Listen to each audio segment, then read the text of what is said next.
بسم اللہ الرحمن الرحیم۔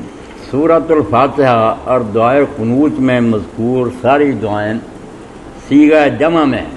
با جماعت نماز کی صورت میں صیغہ جمع کا استعمال کرنے کی تو سمجھ آتی ہے، البتہ انفرادی نماز میں صیغہ جمع استعمال کرنے کی کیا حکمت ہے واضح فرمائیں۔ اس میں سورۃ الفاتحہ تو واضح ہے کہ جمع کے صیغے ہیں، اس میں ایاک نعبد و ایاک نستعین اہدنا الصراط المستقیم۔ جو دعائے قنوت ہے نا ہمارے یہاں عموماً ہم پڑھتے اللہم انا نستعینک کا، جو حضرت ابن مسعود رضی اللہ عنہ یا حضرت عمر رضی اللہ عنہ سے روایت کی جاتی ہے، تو پڑھنا کوئی اس کا گناہ نہیں، نہ کوئی ناجائز ہے، کیونکہ قنوت کو دین نے مقرر نہیں کی، صحابہ اور تابعین کا پتہ چلتا جو مناسب سمجھتے تھے دعائیں کرتے تھے۔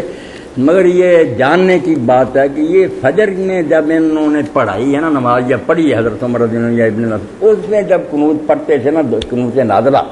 اس میں یہ پڑھی ہے۔ وطر کی قنوت میں کوئی صحیح روایت نہیں آتی کہ انہوں نے یہ پڑھی ہے۔ یہاں صرف بہترین دعا وہ ہے جو حضرت حسن رضی سے مروی ہے کہ میرے نانا جی نے سکھائی اور میں پڑھتا اللہم اہدنی فی من ہدیت وعافنی، وہ واحد کافی ہے۔ یہ میں نے مسئلہ کہ اب تک کہہ دیا، ورنہ کوئی ممانت نہیں۔ کئی لوگ ایسے ہیں جن کے بارے میں دیکھتے ہیں رب عنی ولا تحزن علی، وہ کہتے ہیں ہمیں تو یار اتنی پسند آئی ہم یہ دعا نہیں چھوڑتے۔ کوئی صحابہ تابعین کچھ پڑھتے تھے۔ قنوت میں کوئی دعا مؤکد نہیں ہے کہ مقرر ہے، آپ ہاتھ اٹھائیں یا باندھ کر جتنی جی چاہے۔ آپ دیکھتے ہیں حرم شریف میں جب رمضان شریف میں پراتی کتنی لمبی کرتے ہیں، تو دعائیں جتنی جی چاہے آپ کر سکتے ہیں۔ اس لیے یہ دعائیں قنوت جو ہے نا، یہ بھی تصور کو کسی خاص دعا کا نام ایسا نہیں ہے۔ اب خیر صیغہ جمع کی بات، صیغہ جمع ظاہر بات ہے کہ جب جماعتی شکل میں ہوتے ہیں وہ تو سارے سمجھتے ہیں کہ ہم اکٹھے ہوتے ہیں تو پڑھتے ہیں، مگر جب اکیلا آدمی پڑھتا ہے تو اس وقت سورہ فاتحہ پڑھتا ہے کوئی اور، تو اس میں دو چیزیں ذہن میں رہنی چاہیے۔ ایک تو جو عام لوگوں کی سمجھ کی ہے کہ وہ اپنے آپ کو ملت اسلامیہ کا ایک فرض سمجھے کہ میں سب کا وکیل بن کر ان کا نمائندہ بن کر دعا کر رہا ہوں، میں اپنے لیے نہیں کر رہا، پوری امت جو ہے نا ان کی طرف سے میں بول رہا ہوں۔ جیسے وکیل 10-15 کا بھی وکیل ہوتا ہے ان کی طرف سے کہتا ہے کہ جناب ہم یہ کہتے ہیں، وہ سارے موکل جو ہوتے ہیں پیچھے، کیونکہ امت ساری کا یہ فرض ہے، امت سے الگ نہیں ہے۔ اس کی قسمت امت سے وابستہ جو اپنے آپ کو ملت اسلامیہ سے الگ سمجھے، وہ تو مسلمان ہی سب کی خیر خواہی سامنے ہونی چاہیے۔ اس لیے وہ بجائے اپنے اکیلے کے پڑھتا اکیلا ہی ہے، مگر مراد یہ ہوتی کہ میں اور مجھ میں جتنے کلمہ گو اللہ ان سب کو ہدایت دے، ہم تیری بات کرتے۔ اس لیے یہ سمجھے پوری ملت اسلامیہ کا مفاد اس کے ذہن میں ہوتا، وہ اپنا نہیں خود غرض ہوتا، پوری امت کی بہتری سوچتا۔ اسی لیے کئی لوگ ایسے بھی جنہوں نے کہا کہ یار اللہ کے رسول نے جو حضرت حسن رضی کو دعا سکھائی وہ تو اللہم اہدنی فی من واحد کے سیغوں سے، اب لوگ کچھ بدلتے میاں بہکی کے کمزور ہوئے اللہم اہدنا فی من، کوئی ضرورت نہیں۔ بہت اچھی بات کہ شیخ عبد الرحمن مبارک پوری رحمۃ اللہ، یار تم کیوں لفظ بدلتے ہو جو حضور نے، مگر وہاں نی سے مراد میں نہیں تنا، یہ لو کہ میں یعنی پوری امت جس کا میں پڑھ، میں ہم میں سے ایک ایک کو اللہ ہدایت دے، لفظ نہ بدلو، ذہن کو وسیع کرو کہ اللہ مجھے یعنی میں اور میرے سارے بھائی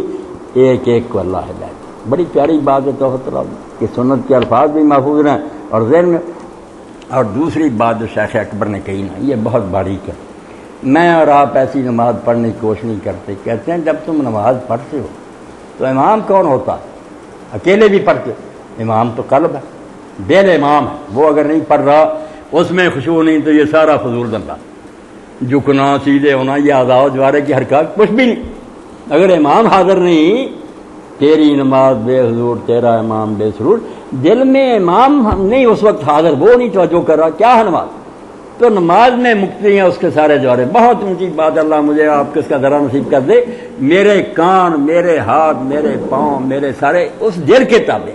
سب کو متوجہ اللہ کی طرف ہونا چاہیے، ایک ایک کا دھیان ادھر ہو کہ ہم اس کی سن رہے ہیں، اس کو دیکھ رہے ہیں، اس سے بات کر رہے ہیں۔ اس لیے جب یہ کہنا اہدنا الصراط المستقیم تو مراد کیا ہوگی کہ میں دل اور میرے ساتھ میرے جسم کا رونگٹا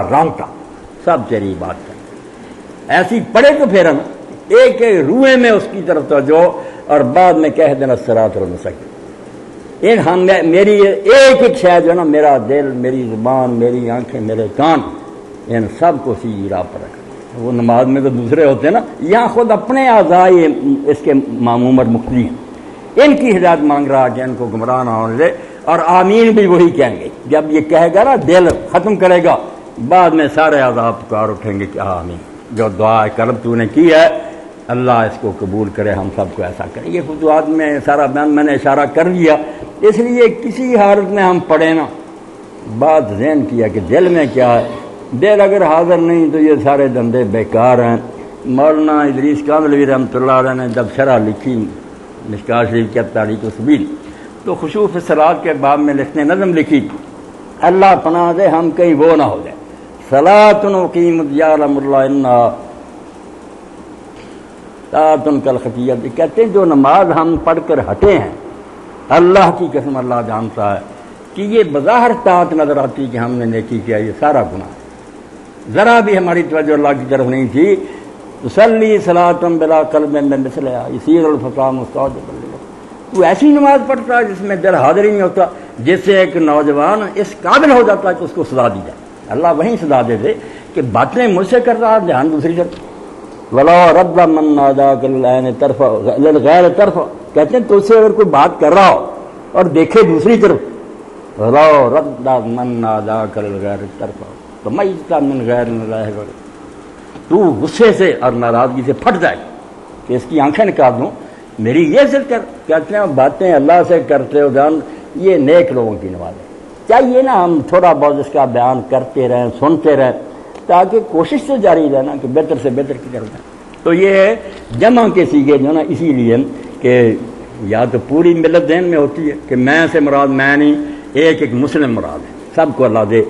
یا وہ اپنے اعضاء و جوارے جو ہیں کہ میرا قلب اللہ تعالیٰ امام ہے، وہ یہ چیزیں کہہ رہا ہے، اور میرے جسم کے سارے روئیں کو اس کے تابع بنا، وہ بھی تیری یاد کریں، ان کو بھی ہدایت ملے دی۔ یہ کیا تھا؟